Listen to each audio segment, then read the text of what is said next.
Let's take a look at how we can perform some basic musical intervals like octaves and perfect fifths on the MIDI Fighter 64. So currently my layout is the C major scale layout, which means all the lit buttons are of the C major scale. Starting from the bottom left corner, this is a C, and as I go up playing the lit buttons, I will hear the C major scale. And I can keep going up.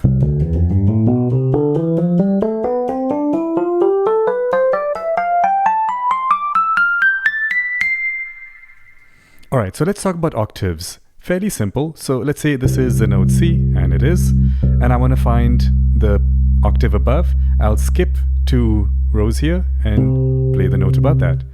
So that is an octave. So any note on the MIDI Fighter, skip 2 rows, and then you have that as the octave. Now what about this note over here? I'm going to skip this and then skip this, and here we have the octave. Because after we reach the highest note here, the next note is down here. Alright, so let's take a look at some octave examples. That's an octave.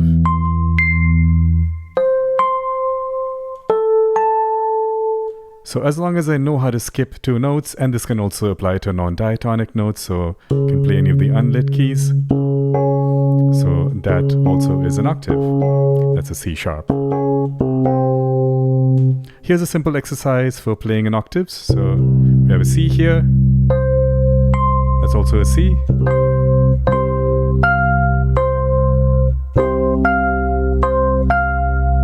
So you notice a jump from C to F here.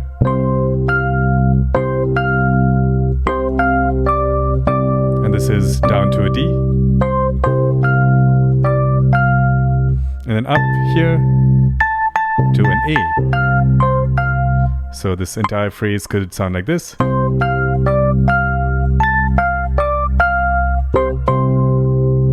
So again, just playing octaves. Simple little exercise.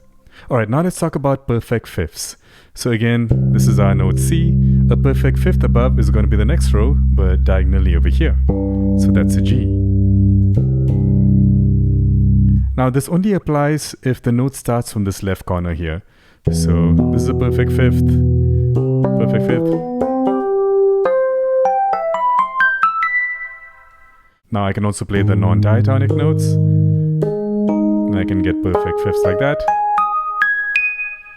If the note starts on the second button here, so let's say on C sharp, we don't have the diagonal note over here, so it moves up top here instead. So this becomes a perfect fifth.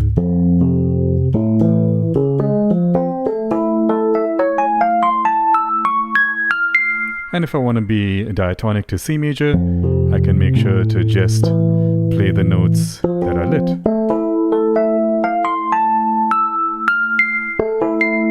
What if we start from this third button here? So that would be D. It's exactly the same as the second button. So same shape. That's a perfect fifth. Perfect fifth.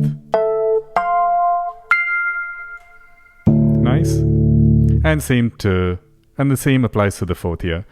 So essentially we have a perfect fifth like this when we start from the left corner, but anything in between, this is the shape. Alright, so let's take a look at an exercise of playing perfect fifths.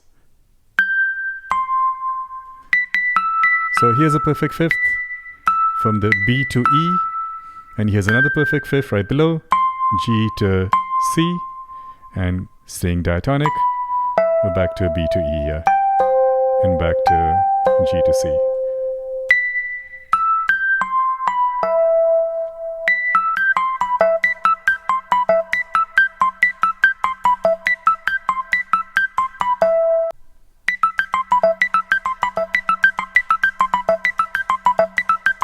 Now we can move this shape down to the next available diatonic notes. So let's say instead of starting from here, I can start here.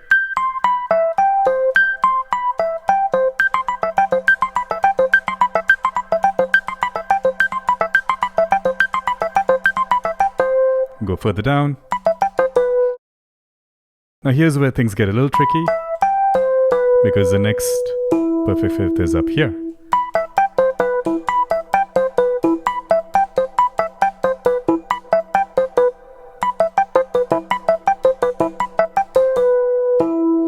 If you go further down, this one's really tricky.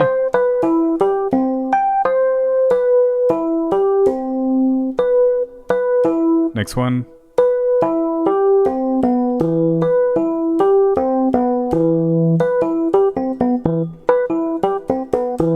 And then it becomes easier when all the notes are in this row.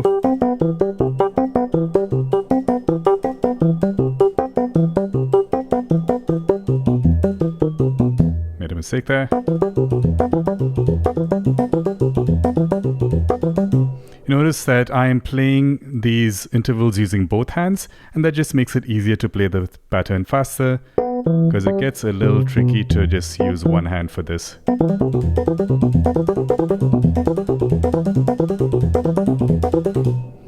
Alright, so there you go, playing some basic musical intervals like octaves and perfect fifths on the MIDI Fighter 64.